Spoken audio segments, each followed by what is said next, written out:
Batting average is one of the more outdated ways to measure a hitter's production. Sure, it's a good indicator as to how well a hitter can, hit, but that's about where its usefulness ends. OPS, OPS Plus, and WOBA, for example, can help us better evaluate and understand how productive a hitter truly is. Personally, I still believe the batting average holds some merit, even with a lot of these advanced statistics floating around, and think that there's a niche of solid contact hitters that can make or break some big league rosters. But back in 1990, batting average is one of the premier ways to measure a hitter, and Eddie Murray was one of the best in the business. Eddie Murray is one of the most decorated hitters to ever play baseball. The switch-hitting first baseman was an 8-time All-Star, 3-time Silver Slugger winner, 3-time Gold Glover, 1977 AL Rookie of the Year, 1983 World Series champion, a member of both the 3,000 hit and 500 home run clubs, MLB's all-time sacrifice fly king, and a first ballot Hall of Famer in 2003. He was traded away from his beloved Baltimore Orioles to the Los Angeles Dodgers after 13 years at the end of the 1988 season, due to his perceived diminishing value, or so the Orioles thought. In his second year in LA in 1990, the 34-year-old Murray proved that age was just a number and that a change of scenery would be good for him. Nearing the end of August, Murray was hitting to a .310 clip,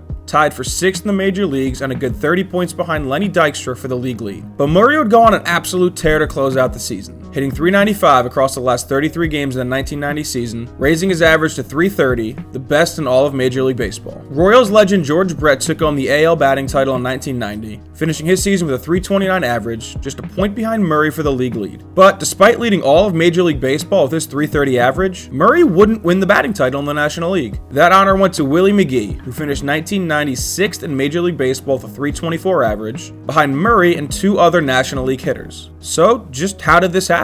How did someone who finished 6th in average win the batting title over a player who had the highest average in baseball? Let's take it back to August in 1990, where all of this craziness began. Eddie Murray's first season in Los Angeles was bad, to put it bluntly. It was the worst season of his career to that point. The normally reliable and sure-handed Murray was playing National League opponents for the first time in his career, as interleague play, believe it or not, didn't begin until 1997, and initially he had trouble making that adjustment. Career lows in hits, batting average, OPS, OPS Plus, and WAR made it look like the Orioles had made the right move by getting rid of him. But he turned it around in 1990, and he looked like the Eddie Murray of old. He was hitting to a .312 clip on August 29th, which was 5th in the National League at that point in time. Lenny Dykstra looked to be running away with the batting title, with Willie McGee, Dave Magadan, Tony Gwynn, and Eddie Murray right behind him. The reason that August 29th is so significant is that on that day, the Oakland Athletics were looking for some players to help with their postseason run. The reigning World Series champion A's were coming off their first title in nearly 15 years, and they wanted to start building a dynasty before the end of the trade deadline. Now, I know the first thing you're wondering, isn't the trade deadline on July 31st? Yes, it is. But there was a separate waiver trade deadline which takes place throughout August. Up until the 2019 season, if a player cleared waivers from August 1st to August 31st, then they could be traded. Most big-name players are dealt before the July 31st deadline, with some smaller moves being made at the end of August. On September 1st, no player could be dealt anymore, and you had to be on the active roster to be eligible for the postseason,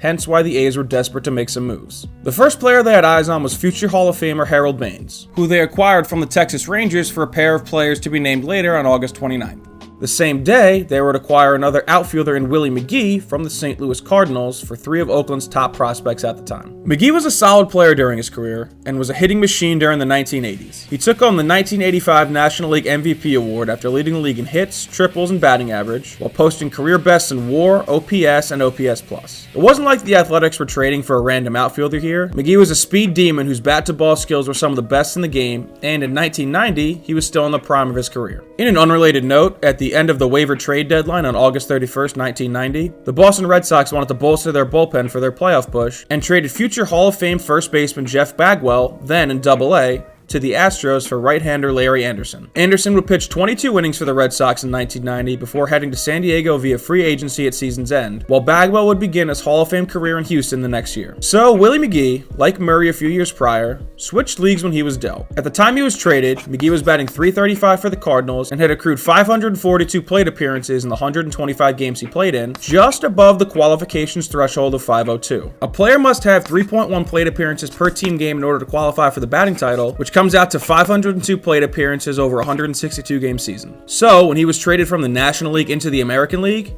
McGee's National League stats were officially frozen, and he would be able to qualify for the statistical thresholds. The National League batting title race on August 29th looked like this. Lenny Dykstra was in the lead at .340, McGee was now locked with his .335. Dave Magadan was right behind him at .333, with Tony Gwynn and Eddie Murray tied at .312. After McGee's departure, it looked like it was a two-man race for the batting title in Dykstra and Magadan. But there was a dark horse that would come out of nowhere to challenge them. Dykstra would fall off during the last month of the season, hitting a dismal .268 over his last 31 games, to bring his season average down from .340 to .325. Magadan would see his .333 average dip slightly to .328 after hitting .312 over the last 33 games of his season. Eddie Murray, on the other hand, tore it up during the last month or so he played in. 49 hits over 124 at-bats saw his average rise from .312 to an impressive .330, which would be a career high for the future Hall of Famer. Willie McGee struggled during the 29 games he played in for Oakland, hitting .274 to bring his season average down from .335 to .324. Now, the slumps by Dykstra, McGee, and Magadan, combined with the hot streak of Murray, really shook up the batting title race not just in the National League, but also in the major leagues.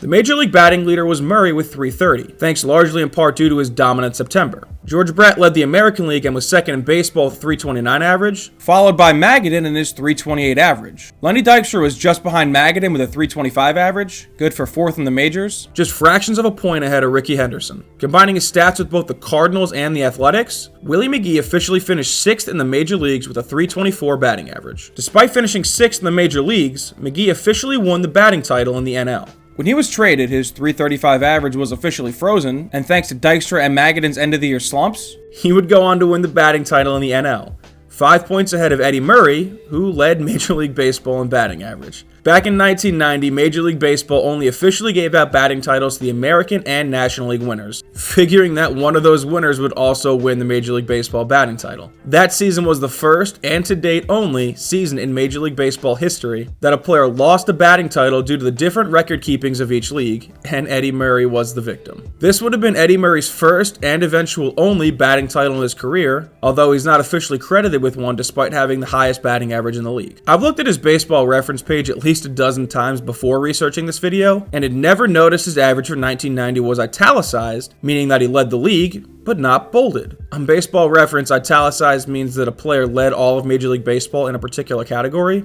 and bold means that a player led their specific league in the category, making the italicized only thing just even more quirkier. Now, this oddity is likely to never happen again, not only for batting average, but for any measurable statistic. Most everyday players that do get traded and would likely qualify for one of these thresholds would have been traded by the July 31st deadline, leaving them short of that extra month that McGee had to accumulate the necessary plate appearances. Obviously, not winning a batting title doesn't really hurt Eddie Murray or his legacy in the long run. I just found this as a quirky loophole that is rare in statistics. So here's to baseball, the only sport where someone can be the best in the league at something but not get the recognition for it.